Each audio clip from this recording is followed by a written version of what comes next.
Hi, Josh Goldberg here. Welcome back to the channel, and today I'm talking about how to avoid getting involved with a toxic person in a relationship. Okay, so I'm talking about the dating process. So quick disclaimer, if this video is painful for you to hear, if you've had a painful experience in the past with a toxic person in a relationship, I certainly understand the situation and the pain. I myself have certainly been love bombed by a BPD person, and the relationship turned out to be horribly abusive. So I definitely know what it's like. So if this video is a little bit painful to hear, I'm with you. I understand the pain. I've been through it myself. So let's try and spread this message to help other people to avoid getting involved in an abusive relationship with a toxic person who has unresolved personality issues and past trauma. Okay, so dating is certainly meant to be like a pleasant experience. It's meant to be fun. I'm not saying that it's not. At the same time, having fun and enjoying the dating is not the purpose of the dating. Okay, so the purpose of dating someone is to get to know them enough to be able to decide for yourself if this is someone that you're going to be able to support with their issues and to deal with them, to tolerate them, and to obviously enjoy being with them and to establish a close relationship with them. So dating is not all about fun. Dating should be fun, and I just want to say at this point that, you know, sociopaths, narcissists, BPD people can all be very fun, loving, and pleasant, impressive people. Okay, so, you know, most people that end up in abusive relationships are very impressed by the people and have a lot of fun with the abusive person when they're dating during the self-idealization phase and the love bombing phase. So having fun is not the purpose of dating. The purpose of dating is to get to know the person enough to be able to make the right decision for yourself as to whether you can get close to this person and support them with their issues and have a close connection with them. Okay, so today I want to mention and cover 3 things that everyone should certainly do in the process of dating someone. Okay, so these 3 things will certainly reduce the chances of ending up with a toxic person or getting involved in an abusive relationship significantly. Okay, so number 1 is, when you're dating the person, to find out about the person's childhood relationship with their parents. Okay, find out what that was like for them. It's very important to discuss these things because this was their first relationship that they saw, so it's going to affect how they have relationships throughout their entire life. So find out if their mother was emotionally available, and find out if having emotions was allowed in their family. Find out if as a child they felt as if their emotions were validated. Find out if there was toxic behaviors in the house, blaming, physical punishment, violence, stuff like this towards them. Find out about what their childhood relationship was like with their parents. This is very important, okay? Because this is where attachment issues come from. This is where a lot of abusive behaviors come from the person's experience with their parents, especially their mother as a child. Emotional neglect in childhood creates borderline personality disorder. It also can result in narcissism and sociopathy. So find out about this with the person. Okay, ask them about what their childhood relationship was like with their mother and with their father. Don't be embarrassed, ask about it, because you don't want to find out the hard way and to be experiencing very confusing and abusive behaviors down the track when this person is playing out this unresolved attachment trauma. So find out about what the person's emotional connection was like with their parents, especially their mum. This will also tell you about a person's attachment style. Okay, so obviously if you're going to attach yourself to a person, you want to find out what their attachment style is. So if they tell you that their mother was emotionally unavailable and she was emotionally neglectful and she was physically beating them and she was blaming them and projecting blame into the environment every day, okay, this person is not going to have a secure attachment unless they have gone through significant therapy and worked on themselves for potentially several years. Okay, it's very destructive for a child to grow up in an environment where the mother is blaming, projecting, and not validating them emotionally and ignoring them, rejecting them.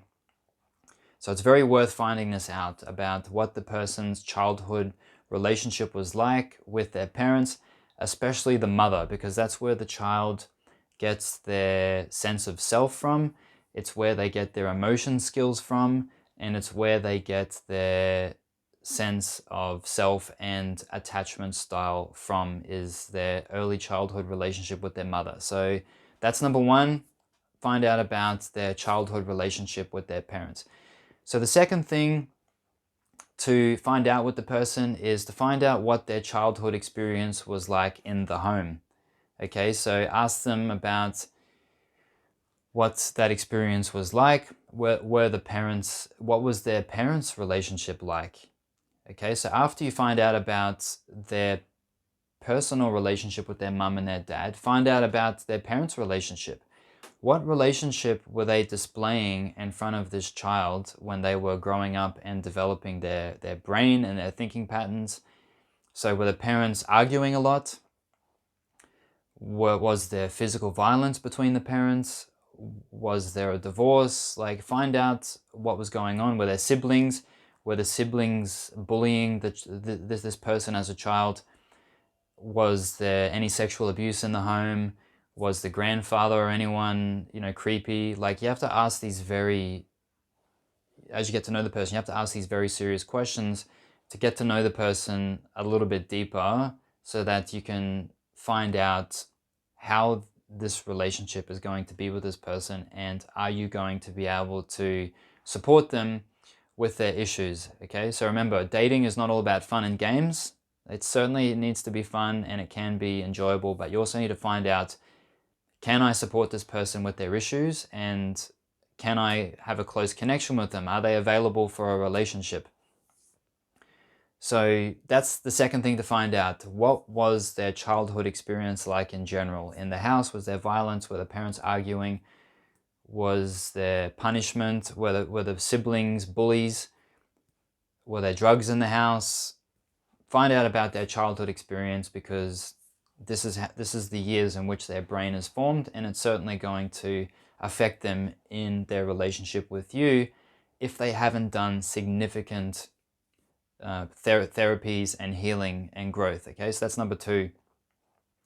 Number three is to find out from the person in conversation if they've had any past relationships that were abusive or painful or traumatic.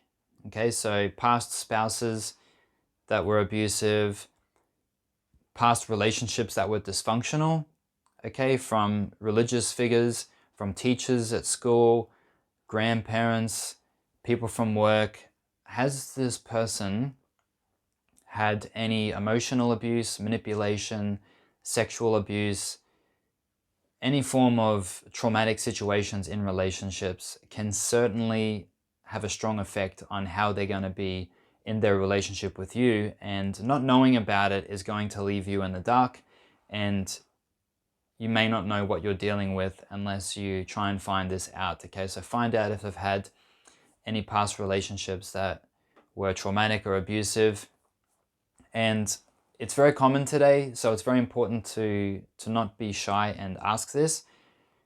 And if there has been any past relationships that were emotionally or physically abusive from anyone, whether it's a family member or a past spouse or a teacher in the university, or some form of religious leader, or anyone for that matter, if they've had any experiences like this, whether short-term or long-term, the person has to have gone to therapy and healed from this in a healthy way in order for you to feel comfortable to get into a relationship with them. Okay, don't just sweep it under the rug and say, oh, that was in the past. It's behind them now. They don't have any contact with them anymore. Okay, trauma doesn't work that way. If they had this experience and it was traumatic and abusive, emotionally abusive, physically abusive, that hasn't gone away, and the emotional pain from that relationship could still be inside, and you get into a committed relationship with this person, and down the track it will be on your plate. Okay, you'll have to deal with it, and it's not easy when you don't understand it, and you know, it's best to deal with this in the dating process. Okay, so find out if they've had any past relationships that were traumatic or abusive from anyone, okay, emotionally or physically. And covering these 3 topics in dating is probably not the most fun thing to do. It's not as fun as, you know, as the other parts of dating, but it is the purpose of dating. It's very important to get a clear picture of what are you going to be signing up for when you move in with this person and get involved in a serious, committed, and vulnerable relationship. Okay, you have to look after yourself and your own emotional health and your own physical health. All abusive people and unhealed people that turn out to be toxic are all wonderful in the dating process. Okay, they're all fun to be around. They all display a idealized sense of self, okay, putting their best foot forward. It's very easy for people to hide past abuse and past trauma and to hide their issues. But your job in the dating process is to not only have fun, but it's to also find out, what exactly am I going to be dealing with? What exactly am I going to be needing to support you with? What's it going to be like?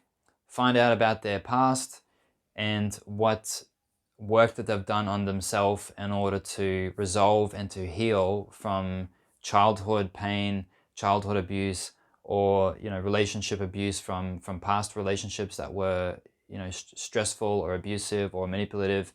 So this is the best thing to do for your own emotional health, for your own self-care. So just to recap quickly, okay, so number 1 was to find out about what this person's childhood relationship was like with their parents. Second thing is to find out what their childhood experience was like growing up in the home, in school, with their siblings, their parents' relationship, extended family. What was that like? Okay, very important to find this out, because that's going to affect how they are in the relationship. And lastly is to find out about any past relationships that were emotionally or physically abusive in any way, and to obviously find out what healing and what therapy that they've done on themselves so that they have healed and they're not going to project any of this abuse or trauma onto you. So hopefully this has been helpful. I'm sorry if it has been a little bit hard to hear, if this has happened to you in the past, but don't worry, I understand what that is. I understand what that feels like. I've been through it myself. And let's try and spread the message to other people so that they date people the right way. Most people that end up in counseling with me that are in abusive relationships, obviously during the counseling process, we find out together that in the dating process, they didn't find out any of these 3 things, and they got a nasty surprise down the track, and they end up in a very difficult scenario. So dating someone correctly, which means having fun, but also finding out this very important information, will save people from getting involved in toxic relationships and abusive relationships with people that are not healed from past trauma and that have personality issues. So let's spread the message to more people and help people to avoid these types of relationships that turn out to be emotionally hurtful. If you have any questions or experiences that you want to share, please feel free to reach out to me, or you can make a comment if you're comfortable. Don't forget to subscribe to the channel for future content, and I look forward to seeing you in future videos.